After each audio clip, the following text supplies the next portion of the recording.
নমস্কার, সবাই কেমন আছেন? রিতার লাইফস্টাইলে সবাইকে স্বাগত জানাই আবার একটা নতুন ভিডিওতে। সকালবেলায় ভিডিওটা শুরু করলাম। আজকের সারাদিনটা কী করি সেটা নিয়েই আজকের ভিডিওটা সাজিয়েছি। এখন একটু বারান্দায় দাঁড়িয়েছি। বড় অফিস চলে গেল। সকালে তো আমি বলেইছি যে ভোরবেলা একবার দাঁড়াই, কিন্তু বড় অফিস চলে যাওয়ার পরেও এখানে আমি আর একবার আসি। কেন বলুন তো? এদের সাথে গল্প করতে। ওদের সাথে আমার গল্প হয়ে গেছে। চলুন এবার সারাদিনের কাজকর্মগুলো শুরু করি। আজ আবার একটু দুপুরের আগেই কাজ শেষ করে নিতে হবে, বেরোতে হবে। তাই জন্য দেখছি অনেক দিন ধরেই বাম্বু ট্রিটা পরিষ্কার করব ভাবছি, সময় হচ্ছিল না। তাই আজ ভাবলাম আগে সব কাজ পরে করব, আগে ওকে পরিষ্কার করে নিই। প্রত্যেক দিনই ওকে আমি জল দিয়ে দিই। এটাকে ঘরের একটা কোণায় রাখি।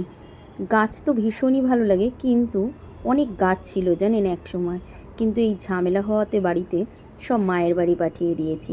এখন ছোট ছোট অল্প স্বল্প কিছু বারান্দায় রেখেছি, আর এই বাম্বু ট্রিটা আমার ঘরে থাকে। ঘরের গাছগুলো আমার বেশ ভালোই লাগে। যাই হোক, ওকে ভালো করে ধুয়ে যাতে ও সোজাভাবে দাঁড়ায় 2-4টে পাথর দিয়ে দিই। এবার ওকে একটু বারান্দায় রেখে দিলাম। তারপর জলটাও শুকিয়ে গেলে ঘরে তুলে নেব। কেন বলুন তো? ও একটু হালকা হালকা আজকে মেঘলা করেছে। আমাদের এখানে বৃষ্টি হবে ভাবলাম, কিন্তু বৃষ্টি হয়নি। যাই হোক, গরমের টেম্পারেচারটা একটু কমেছে। ওকে বারান্দায় রেখে তারপর আমি আমার কাজকর্ম শুরু করলাম। রবিবার দিনকার তো কাছাকাছি করেইছি কিছু। তারপরে অনেকটাই কাজের ব্যস্ত ছিলাম, সেটার ভিডিও তো সবই দিয়েছি। আজকের এখন তাই সকালবেলায় আগে ভাবলাম এই জামা কাপড়গুলো অনেক জমেছে, এখন আগে এগুলোকে ভাঁজ করে নিই। কারণ এখন স্নান করতে গেলে আবার যেসব জামা কাপড় ধোবো সেগুলো আবারও জমে যাবে। ওই দেখুন আমার ছেলে বাবা ঘুমাচ্ছে। কেন বলুন তো? ওর তো এখন স্কুল অনলাইন হচ্ছে, তাই জন্য বাবাকে তুলে দিয়ে বিছানা টিছানা সব পরিষ্কার করে নিয়েছে। ঘরও পরিষ্কার করা হয়ে গেছে, বিছানাও পরিষ্কার করা হয়ে গেছে। তার সাথে সাথে ঘরটাও মুছে নিয়েছি। এখন আমি একটু একটা ডায়েরি নিয়ে বসেছি আর ফোন নিয়ে বসেছি। কি করছি বলুন তো? হিসাব করছি। কারণ এখন হলো মাসের শেষ, মুদির দোকানে কত টাকা বিল হয়েছে সেইটা হিসাব করছি। সেই বুঝে কিছু মাল আনার দরকার আছে, তবে আনবো, নয় আনবো না। নেক্সট মান্থে অ্যাড করব। আমরা তো খুব সাধারণ, তাই একটু হিসাব করে চলতে হয়।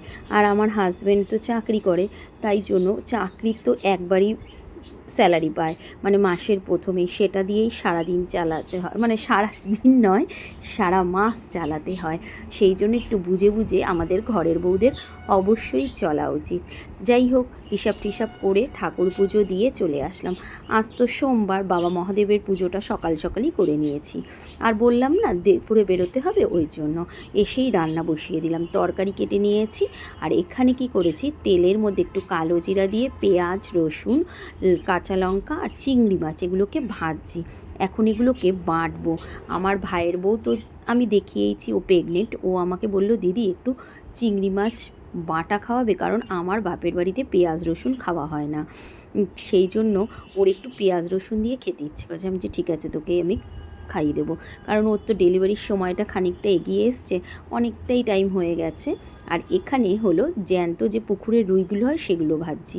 ওই যে আমার যে ভাইয়ের মেয়ে আছে, ও নাকি ওই যে আগের দিন এসেছিলো, ভিডিও দিয়েছিলাম, ওকে সেই দিনকার আমি এই জ্যান্ত মাছের ঝোল করে দিয়েছিলাম, জ্যান্ত রুই মাছে সব সবজি দিয়ে। সেটাও তো বাড়ি নিয়ে খেয়েছে, ভিডিও দিয়েছিলাম আপনাদের, যে টিফিন বক্সে করে ওকে আমি বাড়িতে দিয়ে দিয়েছি। ওর নাকি খুব ভালো লেগেছে। তা এখন এই চিংড়ি মাছটা বেটে নিয়ে যাব। তার সাথে রুই মাছ যখন ফ্রিজেই ছিল, আমি ভাবলাম মেয়েটার জন্যও একটুখানি মাছের ঝোল বানিয়ে নিয়ে যাই। এই দেখুন চিংড়ি মাছটা ভেজে আমি ঠান্ডা করে নিয়েছি। নিয়ে এবার একটা মিক্সার জারে নিয়ে নিয়েছি। দুদিকেই করছি, কারণ নাহলে তো অনেকটা বেলা হয়ে যাবে, দুপুরবেলা খাবে সেরকম হিসাব করে আমাকে নিয়ে যেতে হবে। আর গাজর, বিনস, পটল, আলু সব সবজিগুলোকে একসাথে দিয়ে মাছটা ভেজে নিয়ে আমি তেলের মধ্যে একটু ভাজতে দিয়েছি জিরে ফোড়ন দিয়ে। লঙ্কা দেবো না, ও তো বাচ্চা মানুষ, ঝাল খেতে পারে না, তাই জন্য ওটা জল দিয়ে ফুটিয়ে মাছটা দিয়ে নিয়ে যাব। এখানে হলো গিয়ে ওই চিংড়ি মাছটা ঠান্ডা হয়ে যাওয়ার পর মিক্সার জারে দিয়ে ভালো করে ব্লেন্ড করে নিয়েছি। একটু নাড়াচাড়া করে নিয়ে ভালোভাবে যখন একদম মিহি করে ব্লেন্ড হয়ে যাবে, তারপর আমি ওই যে কড়াইয়ের মধ্যে আবার ভেজেছিলাম, নিচে একটু তেল পড়েছিল, কারণ তেলগুলো ছেঁকে ছেঁকেই আমি মিক্সার জারে দিয়েছিলাম। তারপর ওটাকে ভালো করে আরেকবার কষিয়ে নেব। মিক্সার জার থেকে দিয়ে কড়াইয়ের মধ্যে দিয়ে ভালো করে কষিয়ে নিলাম। আর এদিকে এই যে মাছের ঝোলটাও আমার হয়ে গেছে। দেখুন এই যে রেডি করে নিয়েছি, এখন যাব, প্রায় 2টো বাজে, ওরাও তো খাবে, সেই জন্য তাড়াতাড়ি করে বেরোচ্ছি। এই যে বাটিতে সাজিয়ে নিয়েছি, এখন আমি ও বাড়িতে গিয়েই খাবো। ও বাড়ি মানে এই যে চলে এসেছি। দেখুন এবার 2 ভাই বোনে কী করছে, আমরা খাওয়া দাওয়া করি, তারপরে রেস্ট করছি আর গল্প করছি। আর ওদের দুজনের অবস্থাটা দেখুন, আমার ছেলে আর সোনামা, আর আমি আর আমার ভাইয়ের বউ একটু গল্প করছি।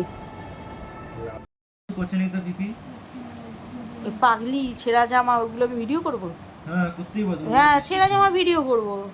তুই ছেড়ে জামা পরেছিস পাগলি?